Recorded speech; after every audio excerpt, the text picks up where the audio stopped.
लिखे हुए हैं शास्त्रों का ज्ञान। आप आश्चर्य मानेंगे, जिन महापुरुष की बात कर रहे हैं वो कह रहे हैं मैंने वेद संपूर्ण पढ़ा है, गीता जी की व्याख्या कर सकता हूं, साफ शास्त्रों का ज्ञान है, कोई भी शास्त्र आप बोलिए हमें पता है, पर मेरी स्थिति नहीं है। इसलिए मैं आपसे कह रहा हूं कि अब आप ही एक ये बात, सब शास्त्रों का ज्ञान है, सब संतों से मिले हैं। अंदर की बात निरंतरता, लक्ष्य में ना होना, सातु दीर्घ काल निरंतर सत्कार सेवितो दृढ़ भूमि। हमारी प्रार्थना को समझना आप। वो कह रहे थे हमें वेदों का ज्ञान है, संपूर्ण वेद पढ़े हुए हूं। आप जिस शास्त्र को बोलेंगे वो सब शास्त्र, संपूर्ण महाभारत, इतिहासों में सर्वश्रेष्ठ, कोई ग्रंथ ऐसा नहीं जो हमने स्वाध्याय न किया हो। तो कमी क्या रह गई? यही बात एक वाराणसी से 65 वर्ष के आए हुए एक सन्यासी महात्मा ने कहा, वेदांत अनुशीलन करता हूं, गुरु सेवन करता हूं, रोज गंगा स्नान करता हूं, विश्वनाथ जी के 3 बजे प्रातःकालीन जल चढ़ाता हूं, दर्शन करता हूं, फिर भी मन अशांत है। वो वस्तु जो प्राप्त करना चाहिए वो नहीं प्राप्त है। सत्संग सुना आपका तो खिंचा केवल इसी बात के लिए चलाया हूं काशी से कि अब मेरे में त्रुटि क्या है।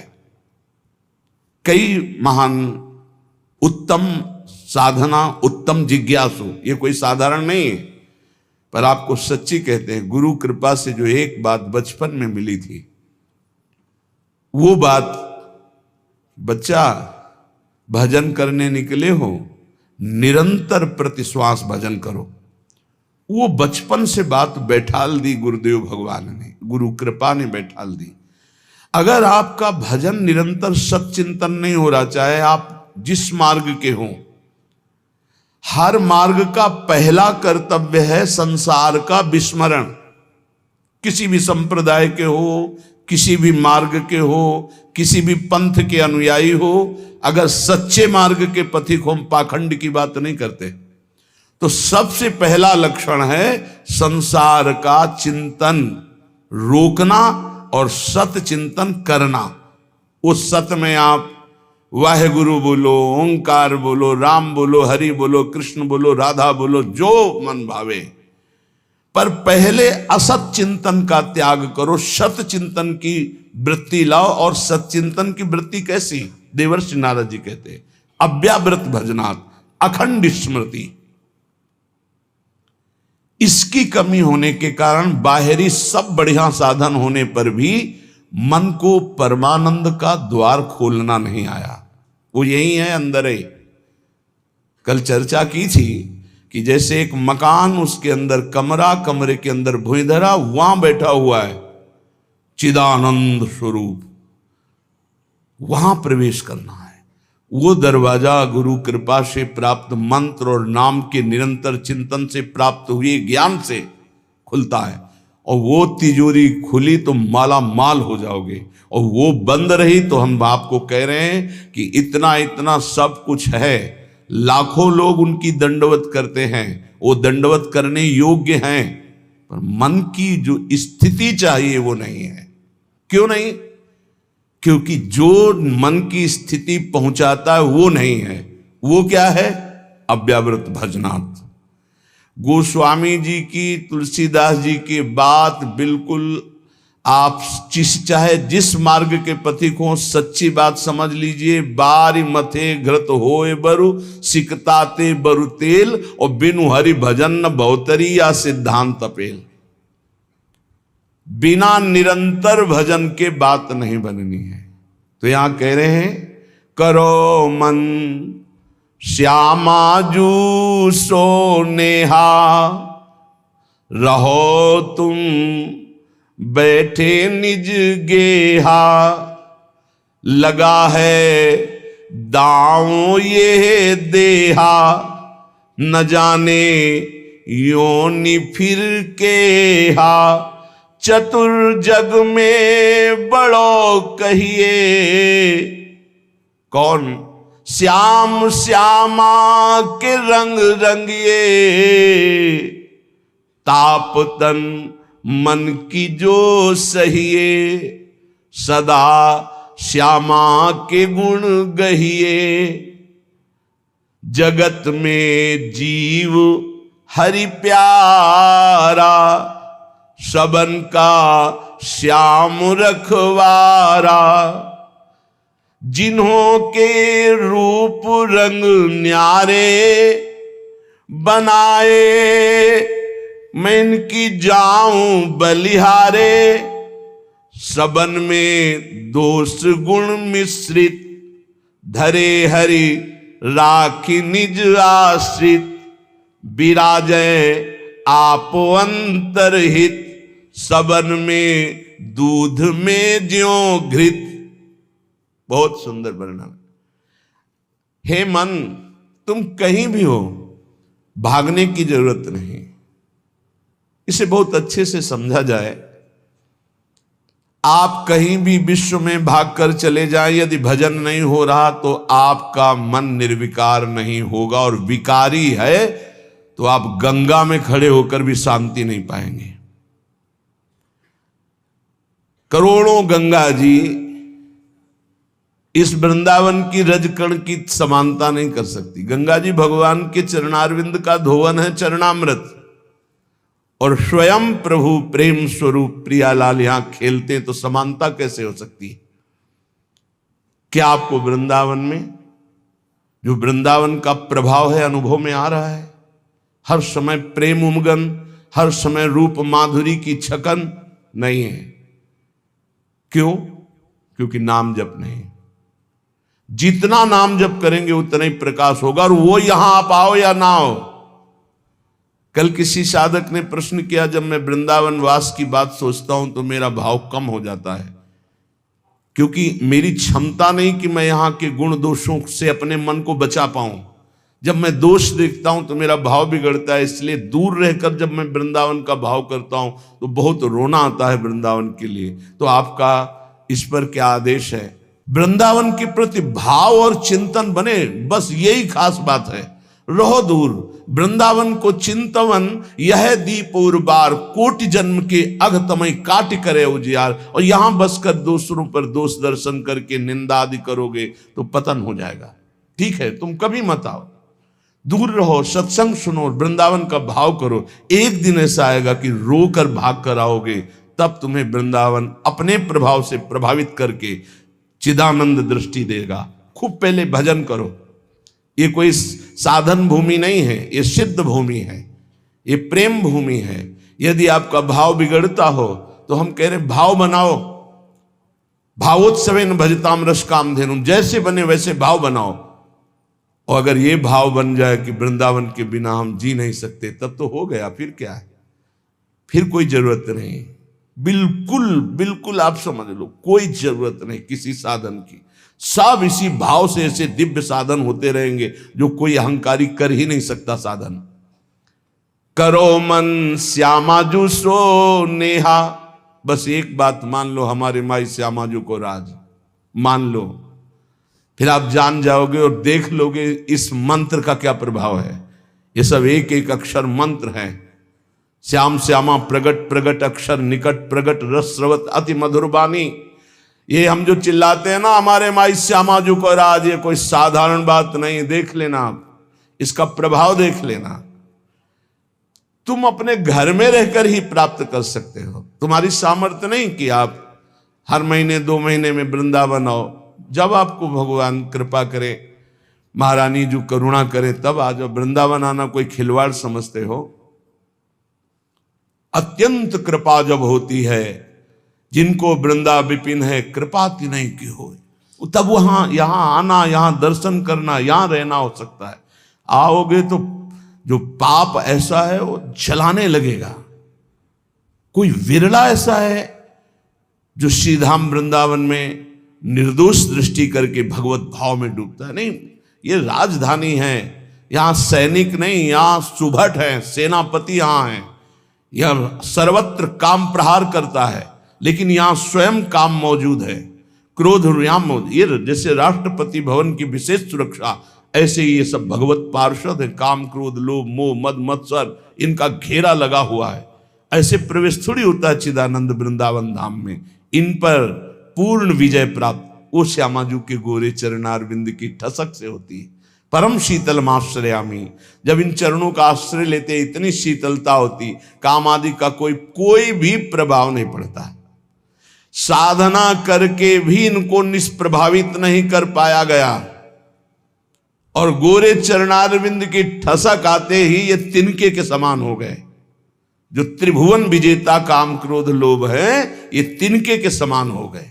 सच्ची मानना इन गोरे चरणारविंद का एक अद्भुत प्रताप है, जिनको स्वयं अखिल कोटि ब्रह्मांड नायक परात्परीश अपने वक्षा स्थल पर ऐसे प्रकट रखते हैं। हृदयर्पितम, हृदय में अर्पित ऐसे करते हैं। परम शीतलमाश्रयामी, लालजू के हृदय में उनका हम आश्रय लिए। करो मन श्यामाजू सो नेहा। और एक अंदर की बात तुम्हें बताते हैं, हमारी श्री जी कभी किसी भी अपराध पर किसी के ऊपर गुस्सा नहीं होती। इसका दुरुपयोग मत करना, क्योंकि श्री जी तो गुस्सा नहीं करती, पर लाल जो भी थप्पड़िया देंगे जो ज्यादा उद्दंडता करोगे। तिनकर काल रूप में भ्राता। अर्जुन पूछ रहे हैं कौन हो प्रभु, ये आपका विकराल रूप, इतना विस्तार, मैं थर थर कांप रहा हूं, मेरी सामर्थ्य नहीं, मैं देख सकूं, इस समय मैं बढ़ा हुआ महाकाल हूं। भगवान बोल रहे, ये हैं इनके दूल्हा, श्यामाजू के दूल्हा हैं, और कोई दूसरे नहीं हैं। दूसरों न कोई, यही हैं, इनके सिवा कोई है नहीं। बड़ा हिरण्यकश्यप उछल कूद मचा रहा था, कहां तेरा भगवान, कहां भगवान, भुजा ठोकना। जिस समय खंभा फाड़ के निकले, दहाड़ मारी तो ना तेज देख पाया, ना आवाज सह पाया, मूर्छित होके गिर गया। तलवार कहीं ढाल, कहीं बेहोश पड़ा है हिरण्यकश्यप। स्वयं भगवत पार्षद और दिव्य सामर्थ्य से युक्त महातपस्वी भगवान ने कहा उठ, थोड़ी देर तो खेल ले, मेरा पार्षद है, थोड़ी देर खेल ले। खिलाते, फाड़ के फेंक दिया नाखून से। ये दूल्हा ही है इनके, और कोई नहीं है। वही अपने अंश से सब प्रकाशित होते। श्यामाजू को गुस्सा नहीं आता, पक्की बात है, पर उद्दंडता मनमानी करोगे तो न्यायाधीश तो लालजू हैं, ये बात ध्यान रखना। और लालजू जिनके दरबार में न्याय प्राप्त करते हैं, वो हमारी सी लाडली जू है। वहां का न्याय श्री जी की मुस्कान से होता है, और न्याय की बात सुनाने के लिए सखियां हैं। न्याय पर्यो ललिताजू के आगे वहां निर्णय होता है। इसीलिए प्यारी जू कभी कभी हम लोगों के पक्ष के लिए थोड़ा सा भ्रकुटी लालजू से टेढ़ी रखती है, तो वो हा खात, वो हम लोगों के लिए, क्योंकि कैसे हम अधमों का निस्तार होगा तो उन्हीं की लेखनी से। तो अनुल्लिख्यानंतान पितदपराधान मधुपति, लिखेंगे ही नहीं, क्यों? जहां भ्रकुटी हुई, पास रजिस्टर बहुत गंदा है। कैसे वो पापी क्यों न हो, हरिवंश नाम जो ले, तो अलक लड़ेती रीझ के महल खवासिद पास। सच्ची मानिए, बड़े भाग्य होंगे जो गोरे चरणारविंद की ठसक में आ जाए। जैसे एक प्रश्न ने, अब कुछ बातें ऐसी होती जो कैसे बोले कि आप जगदम्बा और राधा जी में क्या भेद करते हैं? राधा जी ही जगदम्बा है, जगदम्बा ही राधा जी हैं। तो सिद्धांत की शैली से बोले तो हां, क्योंकि स्वामिनी जी के ही अंश से अनंत शक्तियों का प्रादुर्भाव हुआ है। समस्त शक्तियों के मूल श्री स्वामिनी जी हैं, और समस्त शक्तिमानों का मूल श्री लालजू महाराज हैं। इसलिए हां, और स्वामिनी जी अद्वितीय हैं, इनके जैसा यही हैं। देवलोक भूलोक रसातल सुनि कवि कुल मति डरिए, सहज माधुरी अंग अंग की कई कासों पट तरिए। एक अंग छटा में से सब महान शक्तियों का प्रादुर्भाव हुआ। त्रिपुर सुंदरी आदि जितनी दैवी शक्तियां हैं हमारी महारानी जी के अंश से, एक अंश से। निकली एक छटा में से। हमारी प्यारी जू की महिमा को, प्यारे जू की कृपा से जब आप जानोगे तब समझ पाओगे। पर मान लो, अम्मा ने कहा ये बप्पा है तो मान लिए बिना तर्क के। तुम जान भी नहीं सकते थे कि तुम्हारे बाप कौन है, तुम्हारी माँ ही बताई। माँ को ही परिचय है सही माने में कि पिता कौन है, तो बताया, हमने कभी संशय नहीं किया और जीवन भर मान लिया हमारे बाप जी हैं।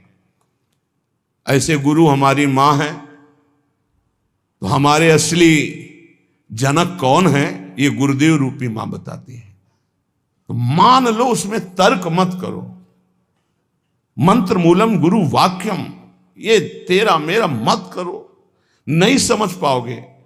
कुछ बातें होती जो छाती में छुपाई जाती, बोली नहीं जाती, और वो शरणागत के हृदय में अपने आप ट्रांसफर हो जाता बिना बोले, वही ठसक आ जाती। मान लेना हमारी ये बात। कुछ बातें हम नहीं बोल सकते जो हैं अंदर, शब्द में ताकत नहीं कि हम वो शब्द में लाश पावें, शब्द में सामर्थ्य नहीं। रोम रोम जो रसना होती तो तेरे गुण न बखाने जात, कहा कहो एक जीव सखीरी बात की बात की बात। कैसे बताऊं? कोटि कोटि रसना जो रोम रोम प्रति होई, प्यारी जू के रूप को न प्रमाण कहो जाता। ऐसा सौंदर्य, ऐसा महात्मा, ऐसा करो मन श्यामा जो सेहत। हमारी प्रार्थना मान लो, कलिकाल है, इस कलिकाल में बहुत जोर की कृपा की आंधी चली है, निकल चलो। गोरे चरणारविंद के प्रभाव से निकल चलो। श्री धाम वृंदावन में बैठ के कहते हैं, बोले सत्य बोलना है तो मंदिर में चढ़ के बोलो। करोड़ों मंदिर यहां की समानता नहीं कर सकते, क्योंकि यहां एक कण की आकांक्षा शिव सनकादि करते हैं। यहाँ के एक रज कण की आकांक्षा जिनके मंदिर बनते हैं वो प्रभु करते हैं। औरों की तो बात जाने दो, जिनके चरण रखने की चौकी को ये सब नमस्कार करते। ध्येयम सदा परिभवग्नम अभीष्ट दोहम तीर्थास्पदम शिव विरंति नुतम शरण्यम। वो स्वयं प्रभु प्रिया चरण रज जान के लुठत रसिक सिर मोर। तो यहाँ के समान हम यहाँ बैठ के बोल रहे हैं। और यमुना जी का पावन पुलिन है जहां आप बैठे हो। पहले यमुना जी परिक्रमा मार्ग के समीप से ही बहती थी, कालीदेह में देख लो, तो ये यमुना की धारा में ही बैठे हो। और यहां हम कह रहे हैं कि गोरे चरणारविंद का ठसक हृदय में केवल आ जाए, हमारे माई श्यामाजू को राज, वो पद मिलेगा जो बड़े बड़े योगी और मुनियों ने वांछना की पर पाए नहीं, क्योंकि तप प्रधान। और यहां ना हमारे पास तपस्या न साधना है, हम जैसे हैं श्यामाजू के हैं, बस इस बात से मिल जाएगी। भगवत ऋषि जी महाराज कह रहे, जैसे संप्रदाय की भक्ति और साधनाएं विविध प्रकार की, तो बोले संप्रदाय नवधा भगति। बहुत निर्मल भाव से सुनना, उसको कहीं क्यों में तर्क मत करना। संप्रदाय नवधा भगति वेद ये सुरसरी नीर, ललिता सखी उपासना यह है सिंहिन को छीर। जो सिंहिन को छीर रहा है कुंदन के बासन, कै बच्चा के पेट और घट करे विनाशन। भगवत नित्य विहार परे सबही के पर्दा, रहे निरंतर पास रसिक बर सखी संप्रदा। भगवत रसिक जी कह रहे, जो और भक्ति के संप्रदाय नौदा भक्ति का विशेष स्वरूप है, वेद के सिद्धांत है, ये सब गंगा की धारा है, जो चाहो डुबकी लगा लो। बोले ये सखी भाव की उपासना, वृंदावन नित्य विहार रस की भावना। बोले सिंघनी का दूध है, ये सिंघनी का दूध या तो कुंदन के बासन में स्वर्ण के पात्र में रुकता है, या केवल बच्चा के पेट में और दूसरे की जगह रुकता नहीं। चाहे जैसा मोटा पात्र हो, छेद कर देगा, उसमें सामर्थ्य है। और किसी को पिला दोगे तो किसी के सामर्थ्य नहीं पचा सके, दो ही पचा सके, या स्वर्ण का पात्र और या सिंघनी का बच्चा। तो क्या बनना है? स्वर्ण का पात्र तो बन ही नहीं सकते। ललिता विशाखा आदि की स्थिति साधना के द्वारा प्राप्त कर लो, किसी के बस की बात नहीं। तो बोले बच्चा बन जाओ। बच्चा क्या होता है? आचार्य के शरणागत, आचार्य के शरणागत। किसी योग्य नहीं हूं और वास्तविक किसी योग्य नहीं हूं, बस श्यामाजू का ए सब बात बन गई। ये जो महारस है ये तपस्या के द्वारा खुले हुए बुद्धि के नेत्रों से नहीं देखा जाता। हम पीछे चर्चा की, अगर आपको ध्यान हो, कि ये दो नेत्र हैं जो पार्थिव मायाकृत नेत्र हैं। एक नेत्र खुलते हैं ज्ञान चक्षु जो बुद्धि में होते, एक होते प्रेम चक्षु जो हृदय में खुलते हैं। तो बड़े बड़े तपस्वियों के जो दिव्य दृष्टि संपन्न ज्ञान चक्षु वाले हैं वो भी नहीं देख सकते हमारी श्यामाजू को, हमारे नित्य विहार रस को, क्योंकि इनके देखने का इन्हीं के पास है चश्मा, दूसरा नहीं है। जो दृष्टि है वो केवल श्यामाजू देती है, या श्यामाजू से लेके कोई सहचरी दे दे। भगवत ऋषि जी कह रहे चश्मा नित्य विहार को दियो बिहारिन मोए। दाम बोलिए कितने का मिलता है चश्मा, हमको भी खरीदना है। चश्मा नित्य विहार को, ऐसे चश्मा लगाओ, खुले नेत्रों देखो प्रिया प्रीतम कैसे विहार करे। अनसन पर भुज दिए विलोकत इंदु बदन बिबियोर, करत पान रस मत परस्पर लोचन त्रसित चकोर। छूटी लटन लाल मन करस्यो ये आके चित चोर, परिरंभन चुंबन मिली गावत सुरमंदर कल घोर। ये गा तो गए इतना, लेकिन देख करके इतना नहीं गा सकते। जब वो गान करते हैं युगल सरकार मिलकर, कौन ऐसा है जो होश में बना रहे? प्रिया प्रीतम गान कर रहे हैं। अरे गावत सुंदरी हरि सरस धमार, पुलकित खग मृग बहत नवारी। यमुना का प्रवाह रुक जाता है, पंछी मौन व्रत धारण की हुई मुनियों की तरह वो चश्मा से दिखाई देता है। और ये चश्मा की दुकान में नहीं मिलता है, श्यामाजू से मिलता है।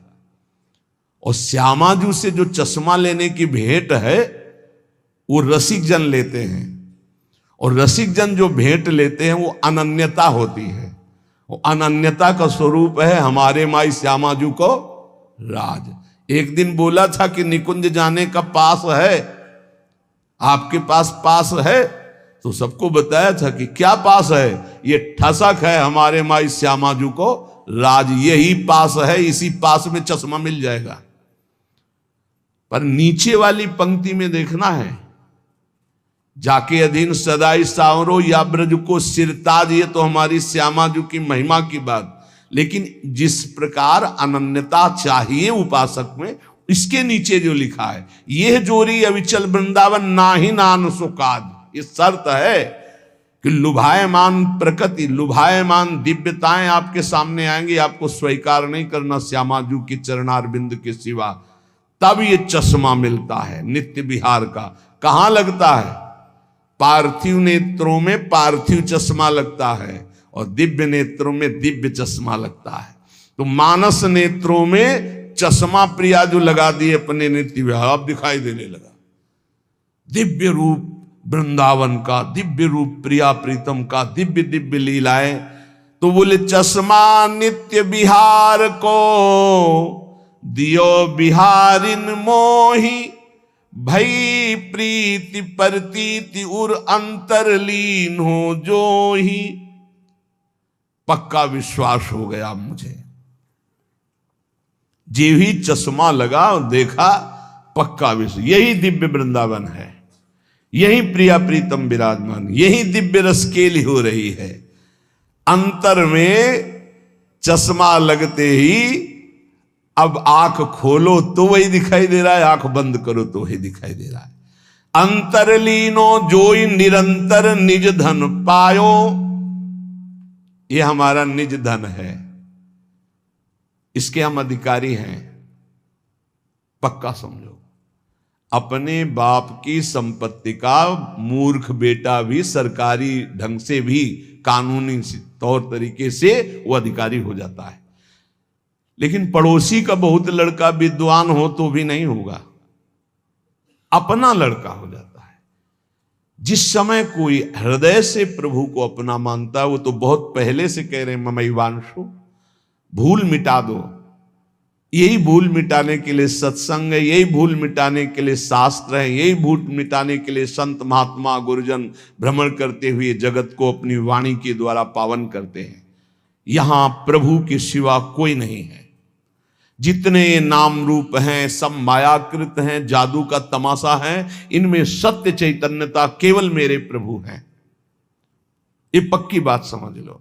जहां ये बात समझ में आई, तुम्हारा मन सर्वत्र से हटा और प्रभु की तरफ अनन्य भाव से गया, तो अंतरलीन हो जो ही निरंतर निज धन पायो। खुल गया दरवाजा, जो पीछे अभी कह रहे थे, जो ही वो दरवाजा खुलेगा माला माल हो जाओगे। निज धन पायो, परमानंद स्वरूप, प्रेमानंद स्वरूप, अपने स्वरूप का, अपने आराध्य देव का जो रसास्वादन होने लगा।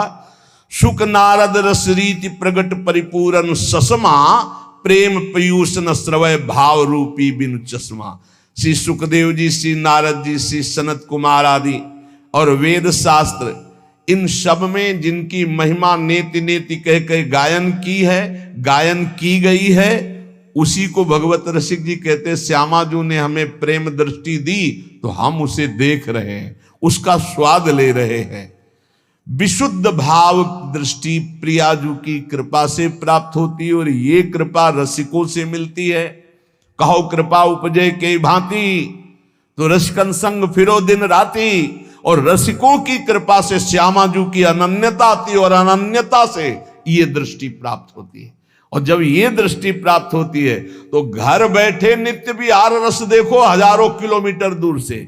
इसीलिए कह रहे, करो मन श्यामाजू सो नेहा, रहो तुम बैठे निज गेहा, रहो कहूं मैं।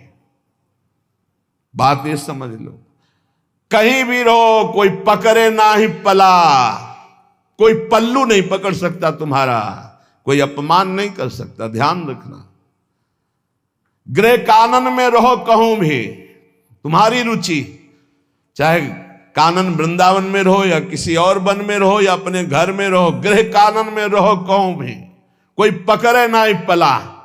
ऐसा कोई दो शीश वाला पैदा नहीं हुआ कि अगर भगवान की इच्छा और भगवान के जन की इच्छा एक हो गई है तब तो स्वीकृत है, जो चाहो जैसे चाहो खेलो। और अगर उनकी इच्छा नहीं तो सीम की चाप सके को तासु, बड़ रखवार रमापति जासु। भगवान जिसकी रक्षा करते उसका कोई बाल बांका भी नहीं कर सकता। हाँ, प्रभु की इच्छा और भक्त की इच्छा दोनों मिल जाएं और स्वीकृति हो गई, अब खेल खेलो, कोई बात नहीं, तेरा किया मीठा लागे, अब वो बात अलग हो गई। ऐसे कोई नहीं। तो कह रहे, लगा है दांव या देहा, न जाने योनि फिर के हा। बढ़िया दाव लग गया है, मानो देह मिल गई है, अब भगवत प्राप्ति कर लो। पता नहीं आगे कौन सी योनि में जाना पड़े, पता नहीं। बड़ा आश्चर्य होता है, बहुत जन्म व्यतीत हो गए इन्हीं भोगों को भोगते, फिर भी ये नीच मन उन्हीं भोगों में जाता है, श्यामाजू की तरफ नहीं जा रहा, नाम में निरंतर नहीं लग रहा, भोग चिंतन निरंतर करने के लिए राजी है। प्रपंच देखते देखते आंखें खराब हो गई, चश्मा लगाने लगे, नंबर बदलने लगे, फिर भी प्रपंच देखना अच्छा लगता है। ये नहीं कि थोड़ी देर प्रपंचातीत चिंतन करने के लिए हमारे नेत्र मूंद जाए, सच्चिदानंद का चिंतन करते हुए आनंद में उमगे, होश में हो जाओ।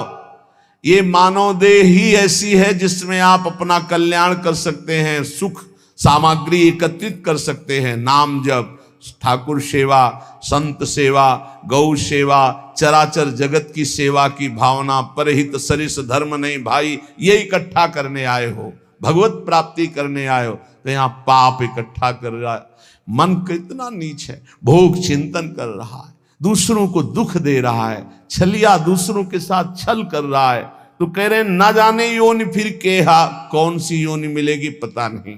इसलिए चतुर्जग में बड़ो कहिए, जो श्यामा श्याम के रंग रंगिए, वही चतुर है इस संसार में। गोस्वामी तुलसीदास जी कह रहे, चतुर कौन? तो रामई भजई ते चतुर नर। क्या चतुर?